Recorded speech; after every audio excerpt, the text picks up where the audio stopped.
Donc, peut-on réduire, c'est ce que nous allons voir aujourd'hui, peut-on réduire la foi à la croyance? Peut-on réduire la foi à la croyance? Autrement dit, faut-il distinguer la foi de la croyance? La foi et la croyance.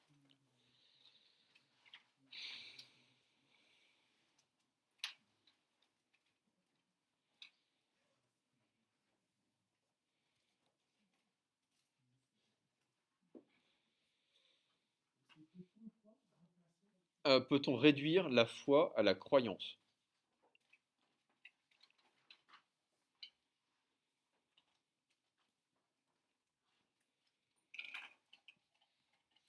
Qu'est-ce qui viendrait distinguer la foi religieuse de la croyance empirique? La croyance qui vient de l'expérience. La question qu'on s'était posée avec Edmund Burke dans sa critique de la Révolution de France.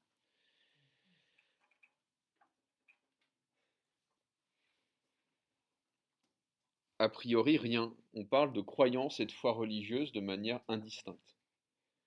Autrement dit, c'est comme si dans le vocabulaire courant, dans le vocabulaire de tous les jours, on employait la foi et la croyance pour désigner au fond le même phénomène. On parle de croyance religieuse, on parle de foi religieuse, et on peut intervertir, semble-t-il, les termes. On est d'accord avec ça?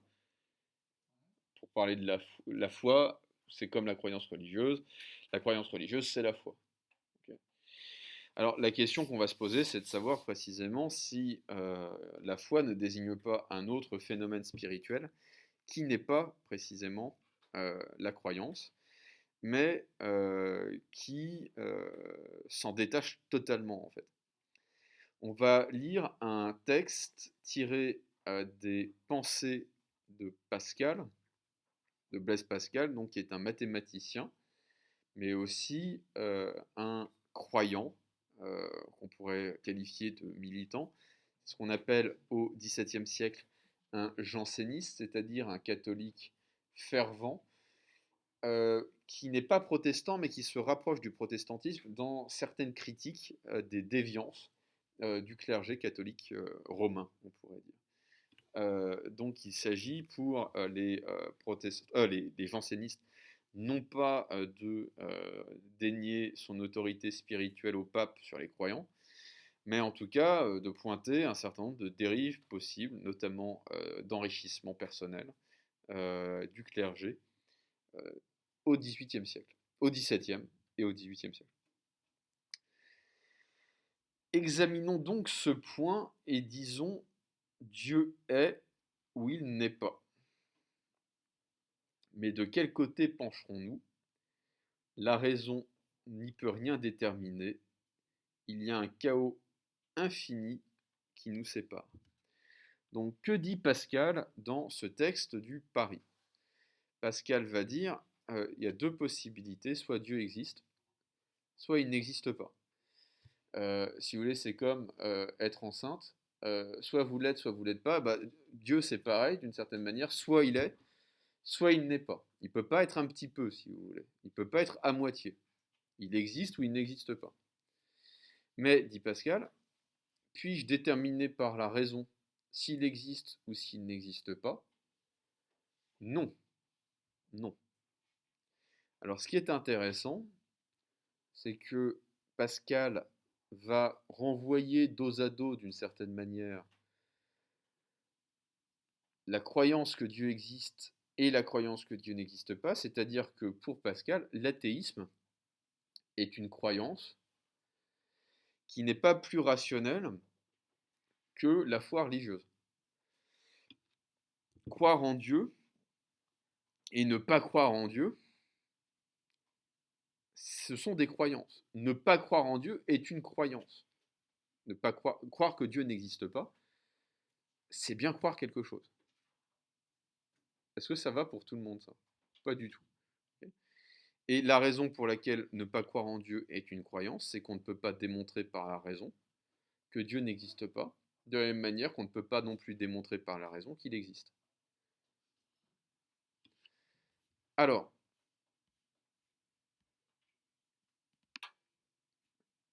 il y a un chaos infini qui nous sépare, il se joue un jeu à l'extrémité de cette distance infinie, où il arrivera croix ou pile, donc pile ou face.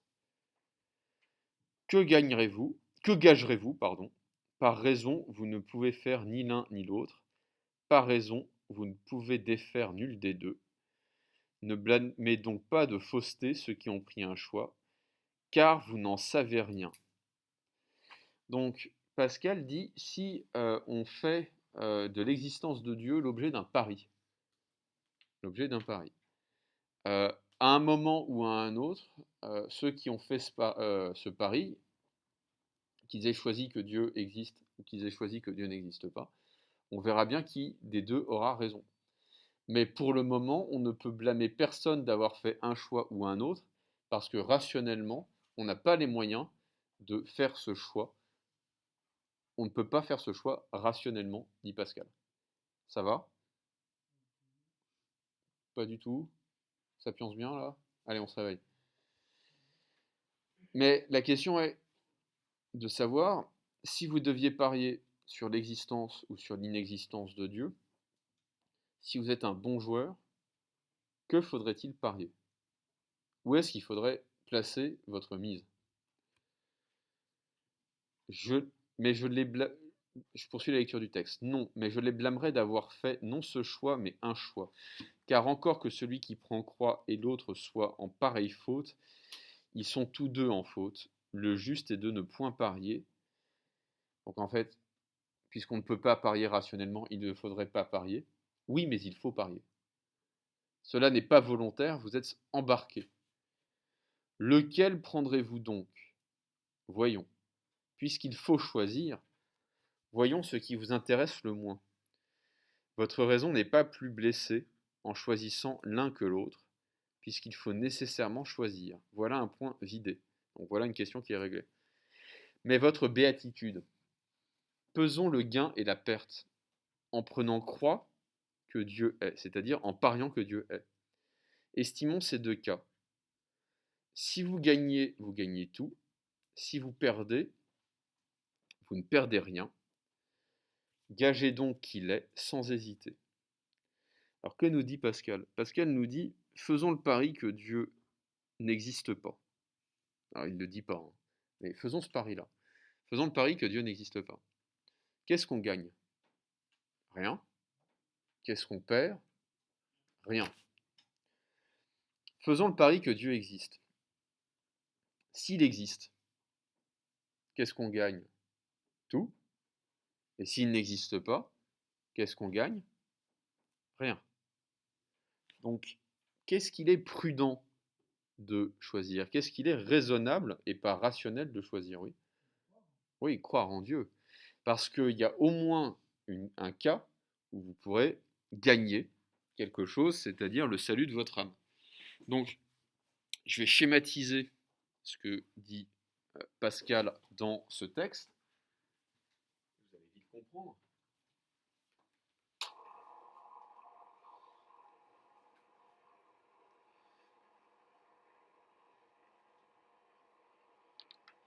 Donc la première étape du raisonnement de Pascal consiste à dire que la probabilité que Dieu existe et la probabilité que Dieu n'existe pas du point de vue de la raison est strictement la même.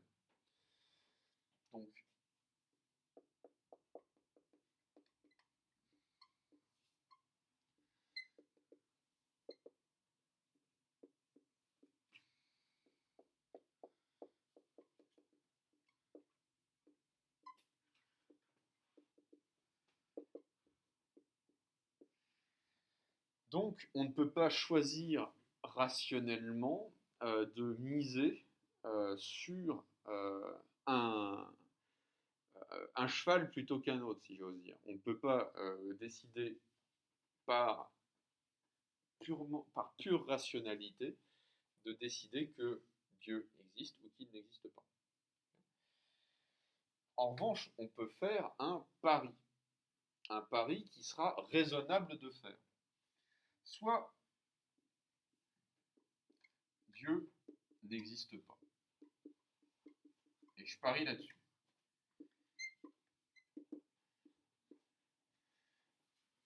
Si c'est vrai, je ne gagne rien. Si c'est faux,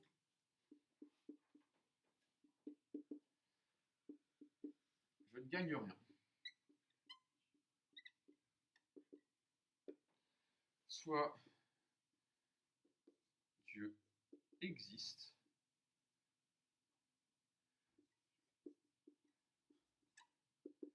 si c'est vrai, je gagne quoi? Le salut. Et si c'est faux, je ne gagne rien.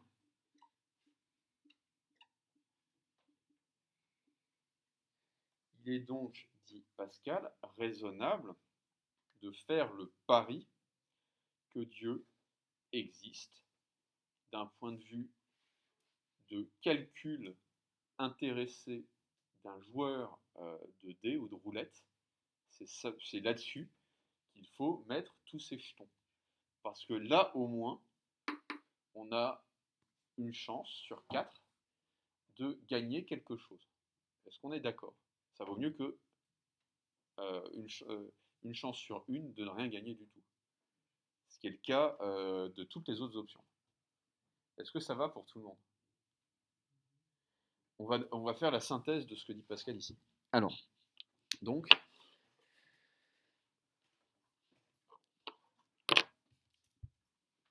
doit-on distinguer la croyance de la foi?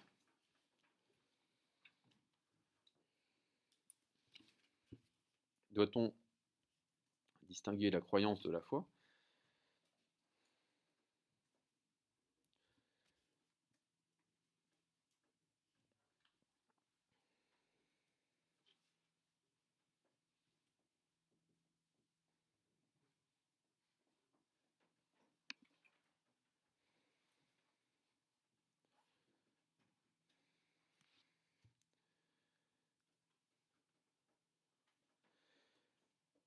Je modifierai ce petit schéma parce qu'en fait, c'est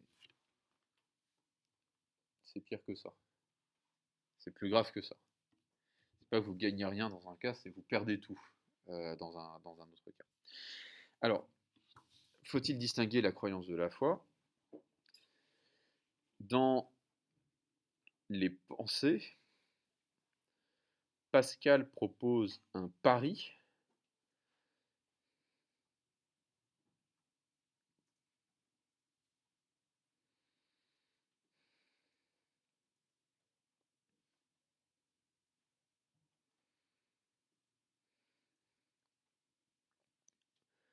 il propose un pari aux libertins.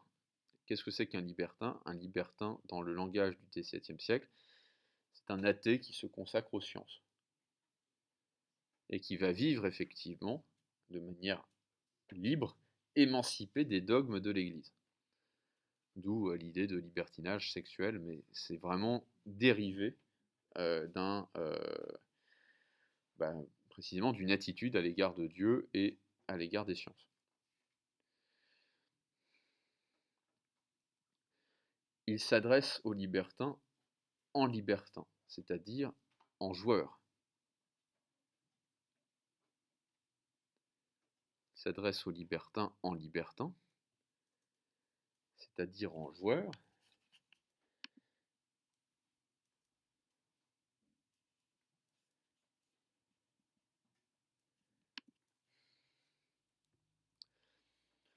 Dans un premier temps,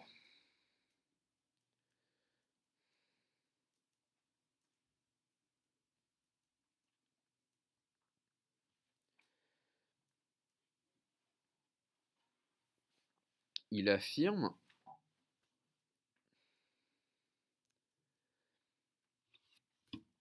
que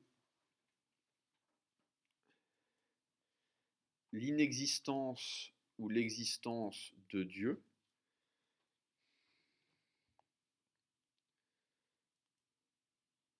l'inexistence ou l'existence de Dieu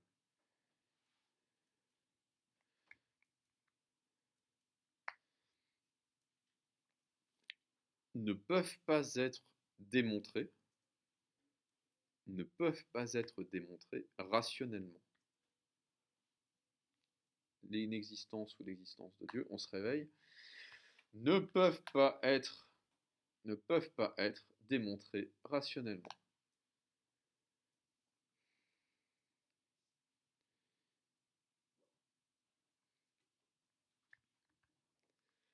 Ce sont donc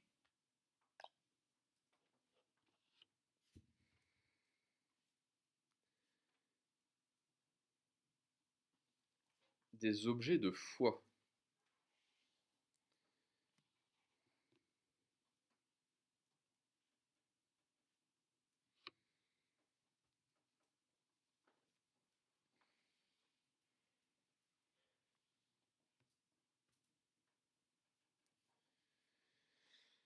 Mais il peut être plus raisonnable de préférer une option qu'une autre. À une autre, pardon. Il peut être plus raisonnable de préférer une option à une autre.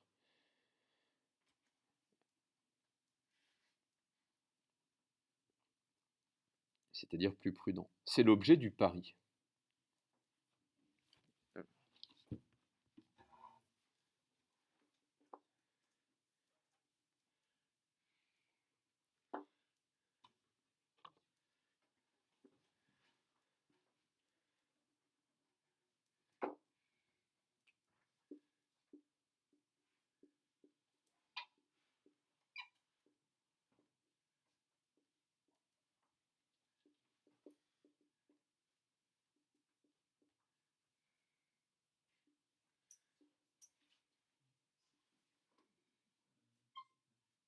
Alors,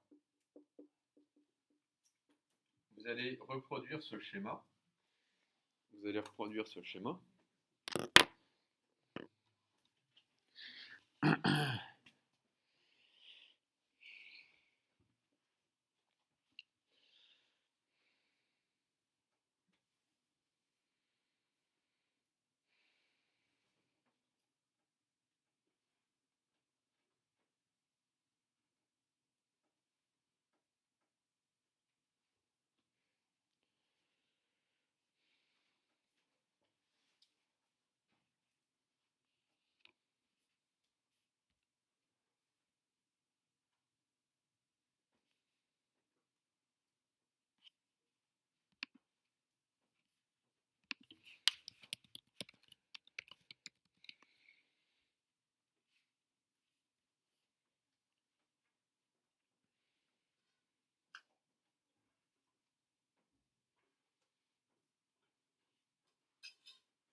C'est bon pour tout le monde? Ok.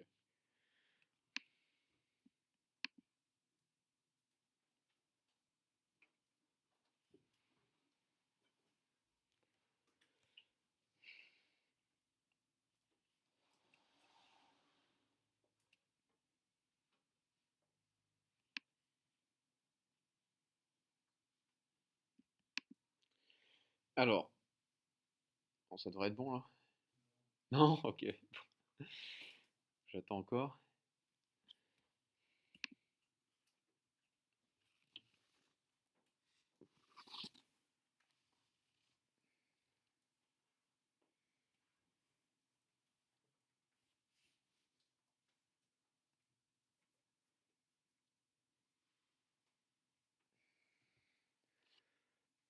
Bon.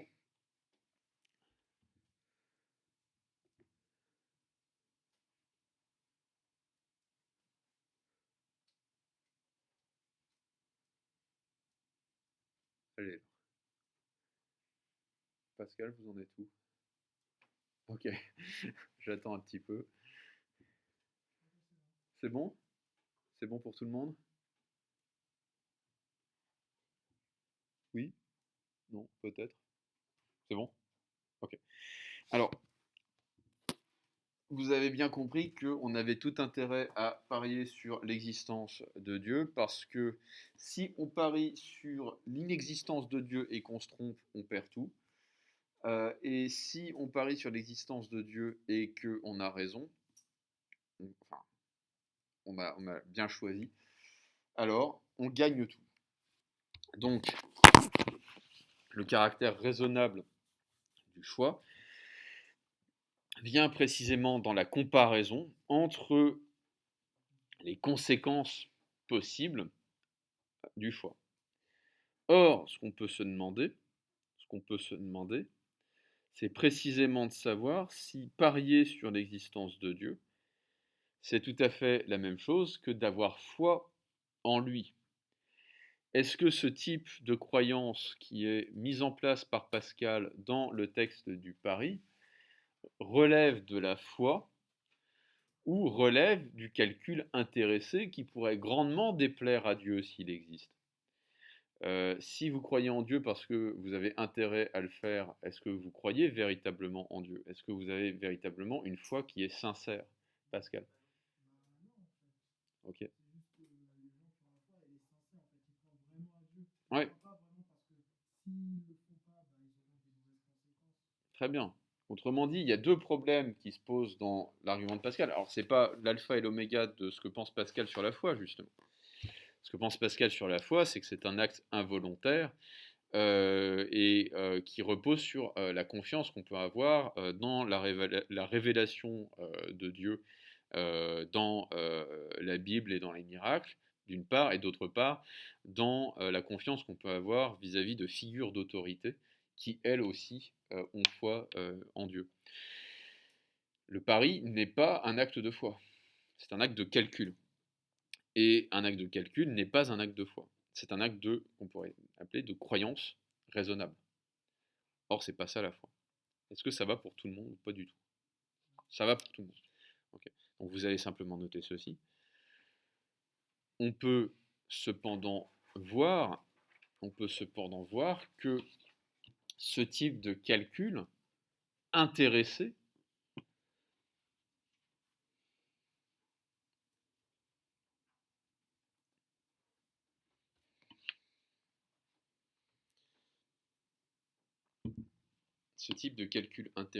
repose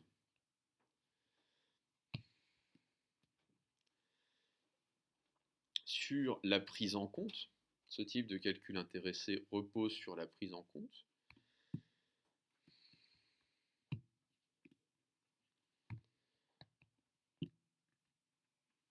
de conséquences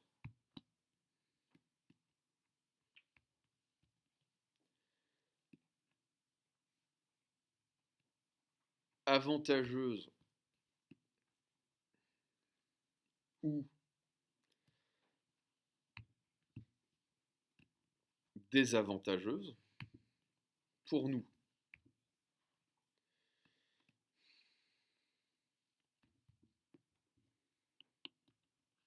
De conséquences avantageuses ou désavantageuses pour nous. Ce calcul n'est pas raisonnable. Ce calcul n'est pas la foi. Il est simplement raisonnable. Ce calcul n'est pas la foi, il est simplement raisonnable.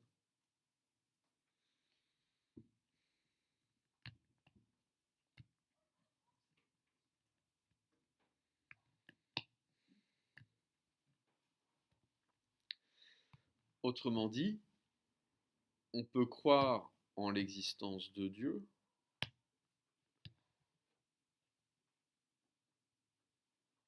sans avoir nécessairement foi en lui.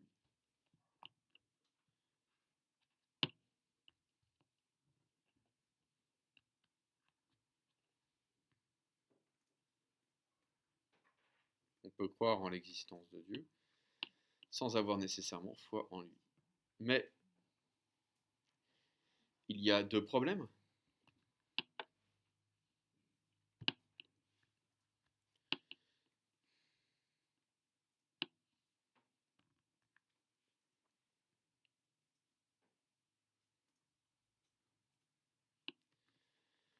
Premièrement,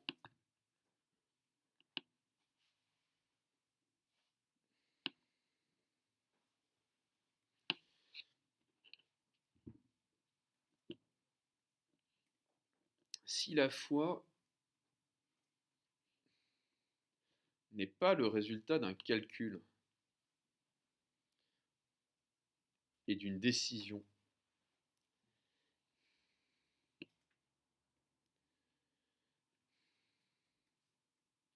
si la foi n'est pas le résultat d'un calcul ou d'une décision, alors elle est involontaire.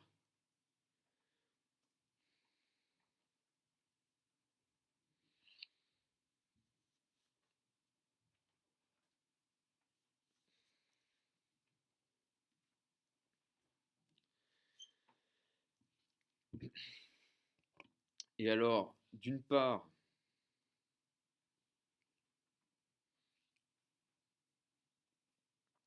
on peut ni louer ni blâmer le croyant ou l'incroyant.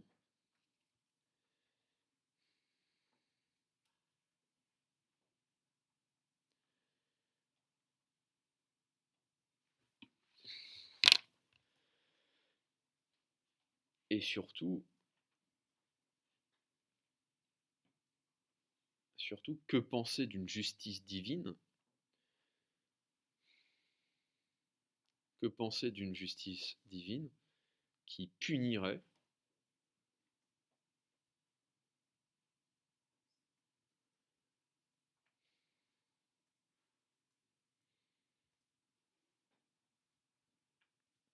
ceux qui n'ont pas choisi de ne pas croire, simplement qui n'y arrivent pas.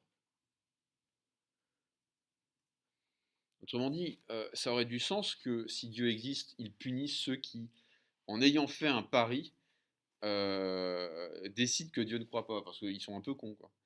Et donc c'est volontaire, si vous voulez, vous faites une bêtise volontairement, vous êtes puni. Mais si la foi n'est pas volontaire, si la croyance sincère en Dieu ou en son inexistence n'est pas volontaire, comment comprendre cette justice de Dieu qui punirait l'incroyant, puisqu'il punirait à ce moment-là quelqu'un pour un acte qui est sincèrement involontaire? Oui. Qui punirait, je ne sais plus exactement, mais une action involontaire.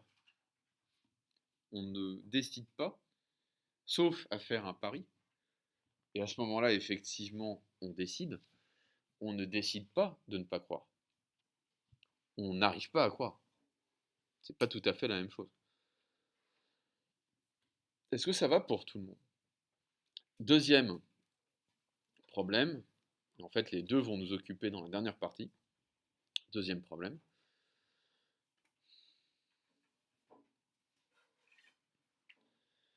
La foi semble s'opposer à la fois FOI d'abord, FOIS après. La foi semble s'opposer en même temps, si vous préférez, au rationnel,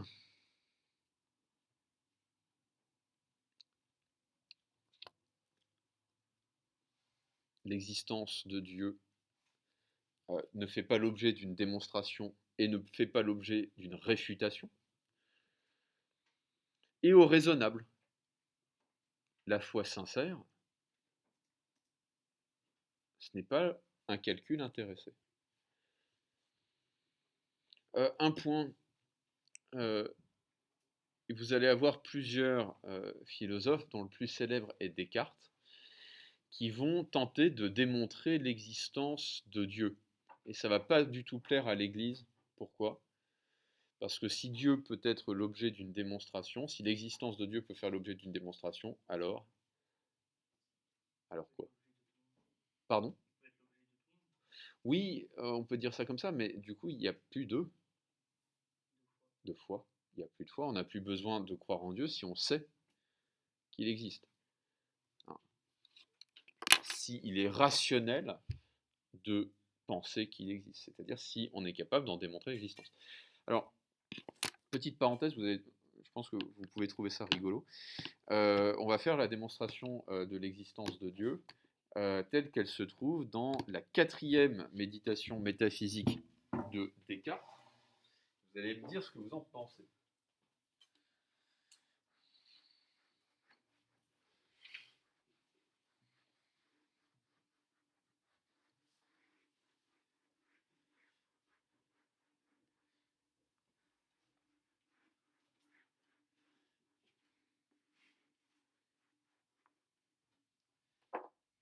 Donc, Descartes va dire, Descartes ça s'écrit comme ça,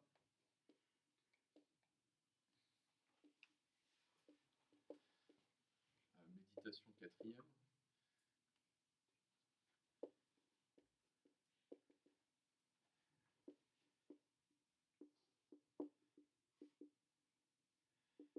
Descartes va dire la chose suivante, j'appelle Dieu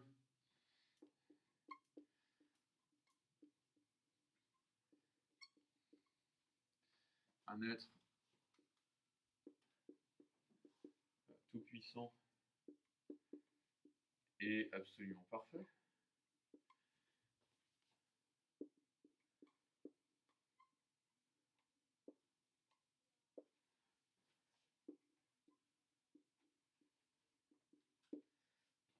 Or, l'existence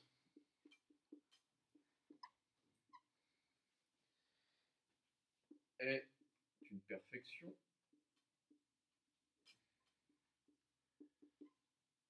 Donc quoi? On se réveille! Donc, Dieu est imparfait. comment ça, donc Dieu est imparfait? Ah, non, je me dis. Oui. Donc, mais ça va pas la tête? J'appelle Dieu un être tout-puissant et absolument parfait. Or, l'existence est une perfection, donc Dieu existe. Merci.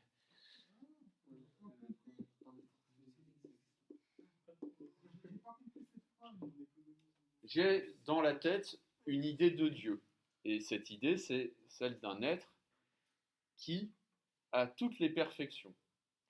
Or, l'existence est une perfection. Donc, si Dieu a toutes les perfections, il a aussi l'existence. Donc il existe. Merci. Donc Dieu existe. Donc ça, c'est la démonstration que Descartes va faire dans la 4e des méditations métaphysiques. Alors, qu'est-ce que vous pensez de cette démonstration? Est-ce que c'est une démonstration qui est valide? Et si elle n'est pas valide, pourquoi ne l'est-elle pas? Elle est valide. Alors, oui, mais, oui. On n'a rien prouvé du tout. Ça, c'est intéressant. Effectivement, on n'a rien démontré. C'est ce que va dire Kant un siècle plus tard enfin, il ne va pas lui dire directement du coup, à Descartes. Et il va dire la chose suivante: l'existence n'est pas et ne peut pas être la propriété d'une. Alors, il ne va pas dire idée, il va dire d'un concept. Quelle est la différence sur le plan intellectuel, sur le plan conceptuel, entre 100 francs ou 100 euros réels? Alors, Kant va dire 100 thalers, c'était la monnaie de la Prusse à l'époque, lorsqu'il écrit. Entre 100 euros réels et 100 euros imaginaires. Sur le plan de l'idée, sur le plan du concept. Oui, ça d'accord, mais sur le plan de la manière dont vous allez le penser. Quelle est la différence entre l'idée de 100 euros réels et l'idée de 100 euros imaginaires? Non. Sur le plan conceptuel, il n'y a aucune différence. Sur le plan de l'idée, il n'y a aucune différence. Il n'y a aucune différence dans la définition de 100 euros, si ces 100 euros existent ou s'ils n'existent pas. Ça sera la même définition. Okay, on définira exactement de la même manière deux tables, l'une qui existe et l'autre qui n'existe pas. Ça sera le même concept de table. En revanche, ça fait une grande différence sur le plan de l'existence. Si ces 100 euros sont dans ma tête, ou si ils sont dans ma poche. C'est pas tout à fait la même chose. Or, ce que dit Kant, c'est que l'existence ne fait pas partie du concept, ne peut pas faire partie du concept. Ça fait partie des phénomènes, ça fait partie de la réalité, et ça ne fait pas partie du domaine des idées. Autrement dit, on ne peut pas dire que à une idée appartient comme propriété l'existence. Ça va ou pas du tout? Ok. On va... Superman. On est d'accord qu'il n'existe pas. Okay. Mais s'il existait comme dans les comics, vraiment s'il avait exactement la même vie que dans les comics, euh, ça serait le même concept de Superman que celui des comics. C'est-à-dire qu'au niveau de l'idée, ça serait le même concept. Ça serait le même concept de Superman. Ça va? Ça, pas du tout. Ok. Luke Skywalker, pareil. Okay. Si Luke Skywalker avait existé vraiment dans une galaxie lointaine, très lointaine, il y a bien bien longtemps, eh bien, ça serait le même concept que celui du personnage des films. Si, par exemple, vous étiez un personnage de roman, okay, ça serait exactement le même concept. Vous auriez en commun ce concept avec votre double de roman, votre double romanesque. Ça va ou pas du tout? Oui? Oui? Ok. Bon. Donc ça prouve bien qu'il n'y a aucune... Enfin, dire que un concept existe, ça revient absolument au même que de dire qu'un concept n'existe pas. Parce que le concept est le même. Okay.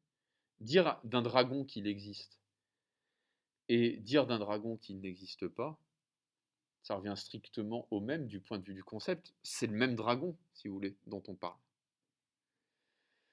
En revanche, ce qui fait une différence, c'est de savoir si le dragon existe ou s'il n'existe pas. Le concept de dragon, on s'en fout s'il existe ou s'il n'existe pas. En revanche, le dragon, c'est pas le concept du dragon. Le concept de Dieu, c'est pas Dieu. Okay. Et Descartes va dire le concept de Dieu, il est parfait. Et parce qu'il est parfait, il a aussi l'existence qui est une perfection. Donc Dieu existe. On ne peut pas passer d'un concept à la réalité. Sinon, voilà ce que je fais. Je vais avoir le concept en moi de 100 euros. Je vais dire qu'il existe, que ces 100 euros existent. C'est pas pour ça qu'ils vont se mettre à exister, si vous voulez, dans ma poche.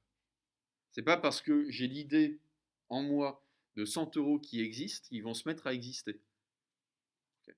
C'est pas parce que j'ai en moi l'idée d'un Dieu qui existe qu'il va se mettre à exister, qu'il existe nécessairement. Ça va ou pas? Okay. Alors, on peut le noter, ça sonne dans combien de temps? Donc, Descartes va faire dans la 4e méditation métaphysique, Descartes, D-E-S-C-A-R-T-E-S. On se réveille ou on se fait asperger de désinfectant. Allez. Et l'autre, là, il pense qu'il n'est pas à portée de missile, mais je peux me déplacer. Hein. Vous le réveillez, s'il vous plaît?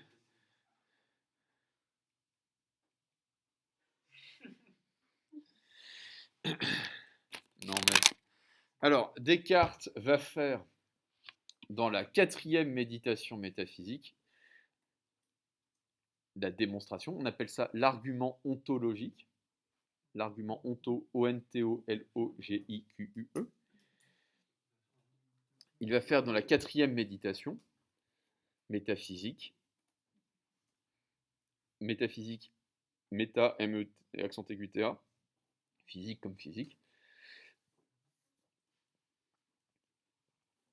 La démonstration de l'existence de Dieu, aussi connue sous le nom d'argument ontologique.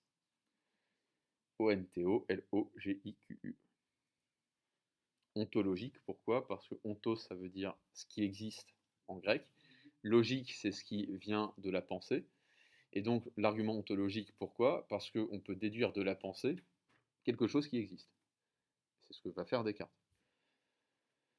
Donc, j'appelle Dieu un être tout-puissant qui contient toutes les perfections. Vous reproduisez ce qui est au tableau. Or, l'existence est une perfection, donc Dieu existe. S'il contient toutes les perfections et que l'existence est une perfection, Dieu contient l'existence. Oui. J'appelle Dieu un être tout-puissant qui contient toutes les perfections. L'argument ontologique? Vous en êtes où, Pascal? Voilà. C'est parti. Point. Donc, j'appelle Dieu un être tout-puissant qui contient toutes les perfections.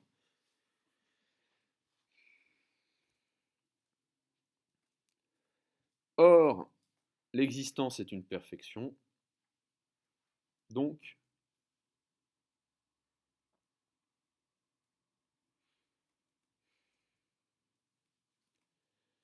Dieu existe.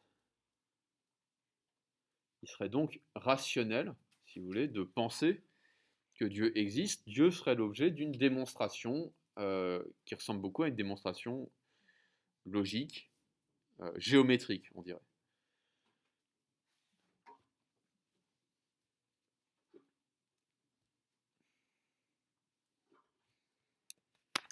Donc, près d'un siècle plus tard,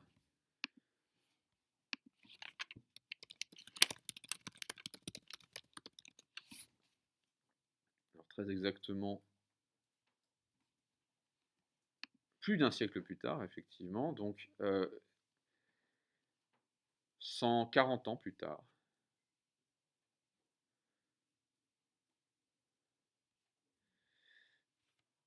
Kant, K-A-N-T, Emmanuel Kant,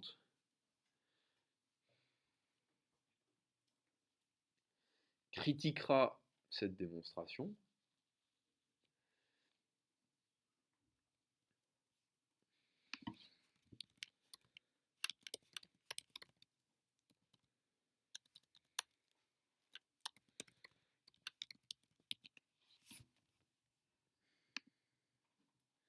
en disant que l'existence ne peut pas être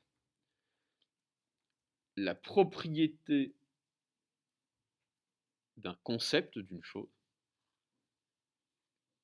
L'existence est la chose même.